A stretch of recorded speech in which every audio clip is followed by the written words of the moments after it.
L'eau, dont la ressource se fait de plus en plus rare avec une augmentation sensible de la demande, comme dans cette vallée du Sauget où la communauté de communes de Bombenois a décidé de faire appel à un spécialiste pour tenter de soutenir et de développer son réseau de distribution. Ça va bientôt faire 10 ans qu'on est sur ce projet de recherche en eau. Des secteurs ont été identifiés. La rive droite du Doubs n'avait jamais trop été étudiée au niveau d'eau potable. On sait bien que des spéléos sont passés, on fait des reconnaissances dans toutes ces grottes là autour. Mais nous, on n'avait jamais eu l'idée de dire attention, ça pourrait être une ressource potentielle d'eau potable. Le métier de cet hydrogéologue, rompu depuis des années à l'exploration des nappes souterraines dans la région, mais aussi dans le monde entier où sa profession l'a mené dans le même souci de découvrir de nouvelles sources exploitables.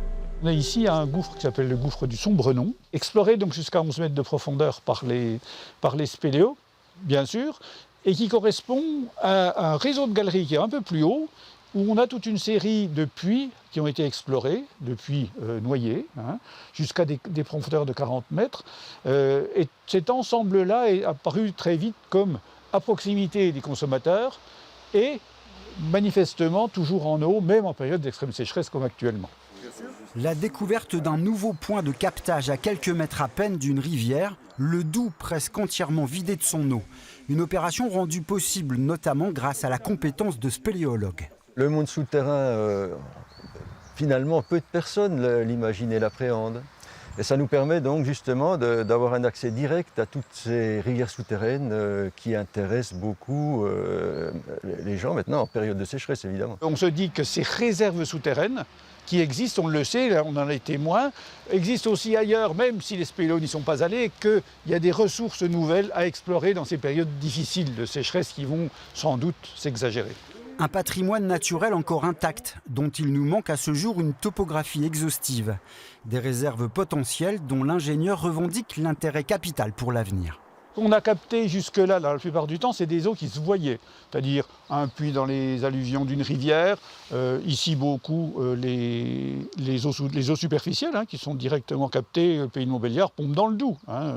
Je prétends depuis toujours qu'on a sous nos pieds l'essentiel de l'iceberg, c'est-à-dire 90% de l'eau elle est en dessous. L'augmentation et la diversification de la ressource comme le véritable enjeu pour nombre de communes.